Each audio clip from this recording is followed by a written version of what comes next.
What up, squad? This is the end. This is the end of 2020, the final episode. And welcome back.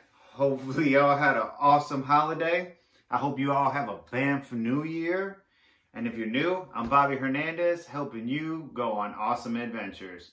And in this adventure, we're teaming up with Hookset Brothers, located in Texas. They're a nonprofit that help disabled veterans combat PTSD through hunting and fishing. I'll leave a link below so you can check them out and you can donate to them directly. But you ready? Let's go!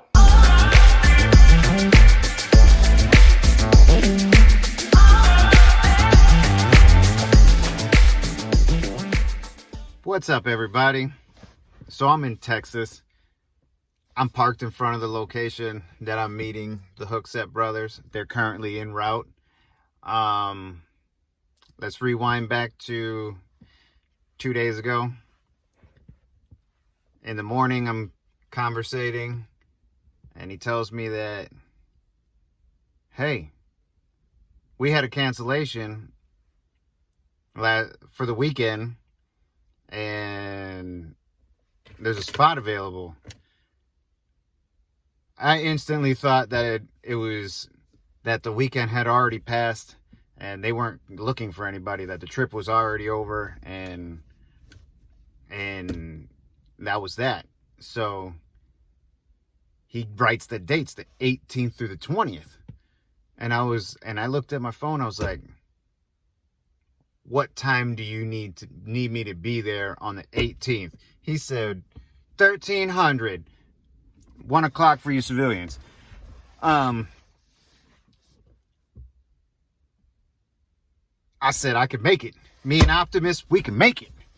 And I'll introduce y'all to Optimus in a minute. And because you guys haven't met that yet. Optimus, my Volkswagen's gone, ladies and gentlemen.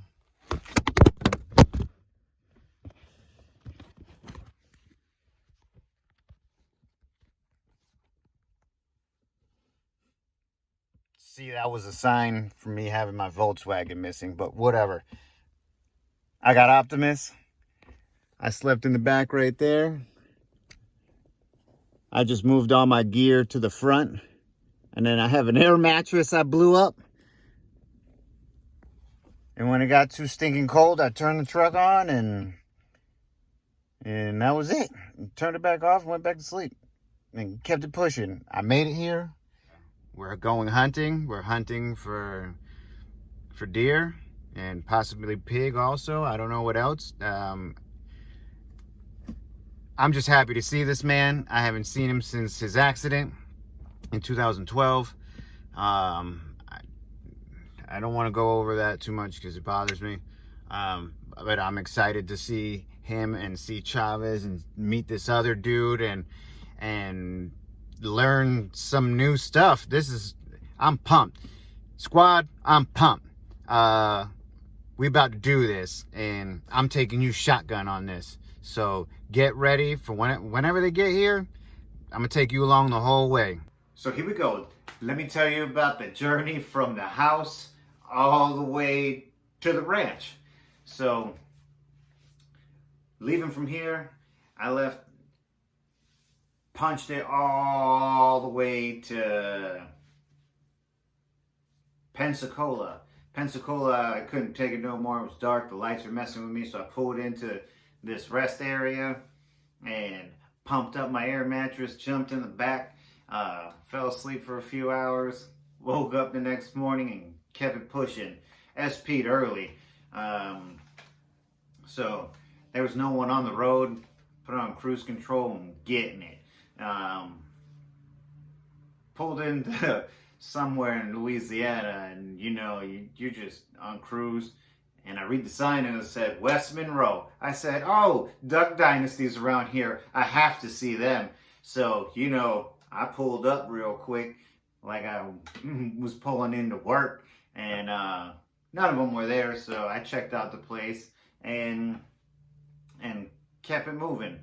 So pulled into Dallas, checked out the stadium, which is crazy huge. Yeah, had to take a picture of that. So then after that, I kept driving around and I saw the other stadiums and pulled in so I can start Googling to where am I going to sleep that night. Then I get a text from the Hookset brothers saying, hey, I need you to get your hunting license prior to starting the following day. I said, that's no problem. I went into Walmart and had to wait forever. There was no one there. But anyways, after getting this license, which was free, yes, free. I love Texas. This was awesome. But this is what I sent them back. Oh snap, guys. Got my license. Oh, here we go. So after I got my license, I fell asleep somewhere in Weatherford, Texas. Woke up the next morning, pulled up to the ranch early, and then it was fast and furious once they got there. So as soon as we got in, we started zeroing our weapon from the porch. Yes, from the porch. Like I said, I love Texas now. So we zeroed our weapons. We get into our four-wheelers. We head out to these tree stands and we sit and wait. It was awesome. My first night, I saw 10 doe. We're targeting a buck for my first buck ever. So I saw 10 doe. They were just horsing around, jumping on each other, eating the corn that was around the feeder and having a good old time. The next morning, we head out real early and we sit and wait, and it was quiet. The fog's lifting. It's just something that you gotta see. And then you see movement, and then these two white deer came out of nowhere. Yeah, pale white. It was crazy. Then there was these giant access buck, and then they all were eating and left. So we were getting ready to leave for the morning because none of the whitetail bucks came in, and all of a sudden, coming from the right, Chad hits me and he says, hey, from the right, there's a buck coming. That's the one. And I looked and I said, oh, here we go. So he slowly starts opening the window. I'm slowly putting this weapon out the window, which was Creedmoor 6.5 something or other. Sick weapon. This is when I went into automatic mode. I didn't even see the deer anymore. I went into target mode. Pulled the trigger.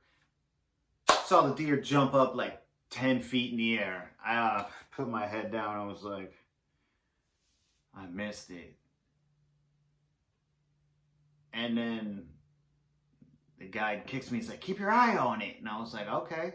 So I'm watching it. Stops. It's staring around. And boom, he tips over. And I was like, oh my God, this is crazy. I can't believe he just fell over.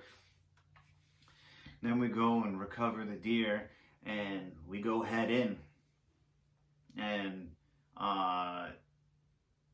this other veteran that was there, Nate, he shot a turkey this in the morning. He got a buck the night prior. And now we're just waiting on Chavez to get a buck, and nothing that night.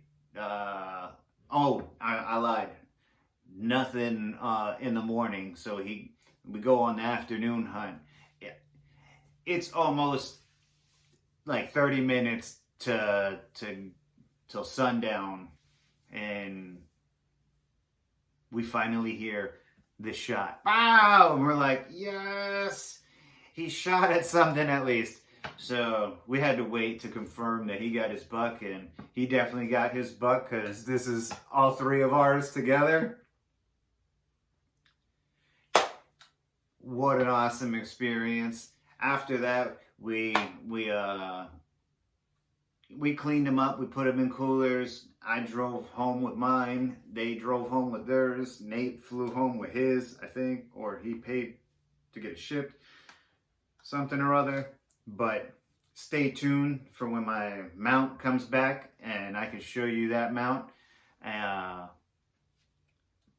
Hope y'all have a happy new year, and I'll see you next year and catch you on the next adventure. Shoo!